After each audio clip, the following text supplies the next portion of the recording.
বুধবার সকালে পিরোজপুর জেলা বিএনপির নবগঠিত কমিটির নেতাদের নিয়ে দলের প্রতিষ্ঠাতা শহীদ রাষ্ট্রপতি জিয়াউর রহমানের সমাধিতে শ্রদ্ধা জানান রুহুল কবির রিজভী।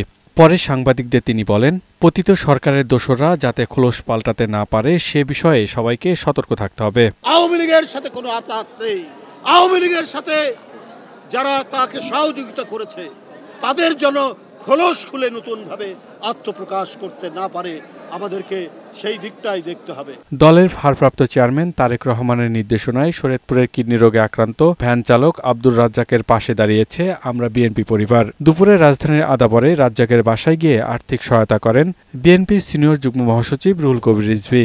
পরে সাংবাদিকদের তিনি বলেন, মানব সেবার মধ্য দিয়ে রাজনৈতিক কাজ করার তাগিদ দিয়েছেন দলের ভারপ্রাপ্ত চেয়ারম্যান। সারা দেশে আমরা বিএনপি পরিবারকে দিয়ে তিনি বিভিন্ন জায়গায় দ্রুত পাঠিয়ে দিচ্ছেন যে অসহায় অসুস্থ মানুষ, নিপীড়িত মানুষ, নির্যাতিত মানুষ তাদের পাশে দাঁড়ানো। এদিকে দুপুরে চট্টগ্রাম মা ও শিশু হাসপাতাল মেডিকেল কলেজের ১৪তম ব্যাচের ইন্টার্ন চিকিৎসকদের সমাপনী অনুষ্ঠানে বিএনপির স্থায়ী কমিটির সদস্য আমির খসরু মাহমুদ চৌধুরী বলেন, রাজনৈতিকভাবে পরাস্ত হয়ে দেশ থেকে পালিয়ে গিয়ে তাদের সমর্থকরা ডিম ছোড়ার মতো অপকর্ম করছে।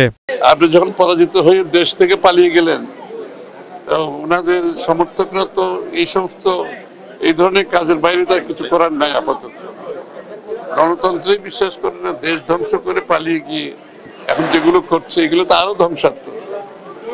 এগুলো তাদের ভবিষ্যৎকে আরো অনুষ্ঠিত করে দিচ্ছে। পিয়াস মাহমুদ, বৈশাখী সংবাদ, ঢাকা।